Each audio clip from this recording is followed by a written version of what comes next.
บารมีขึ้นกับผู้ที่ได้สร้าง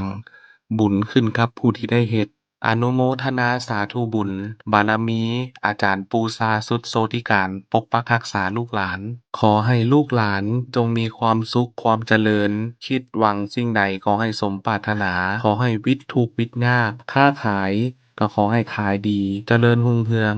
สุขภาพแข็งแรงอายุมั่นขวัญยืนด้วยเทอญ สาธุด้วยพลังแห่งศรัทธาในบารมีศิษย์คนสุดท้ายของพระอาจารย์ใหญ่ปูชาคำแดงยานวุฒโธผู้สืบทอดวิชาวิปัสสนากรรมฐานเตโชธาตุนั่นก็คือคฤหัสถ์จอมขมังเวทอันดับหนึ่งของประเทศลาวอาจารย์ปูชาสุดโสธิการผู้ถือศีลปฏิบัติดีปฏิบัติชอบในมื้อสันวันดีนี้ครูบาอาจารย์เพิ่นได้มาแต่ภูเขาควายได้มาร่วมบุญกับอาจารย์ปูชาสุดปล่อยปลา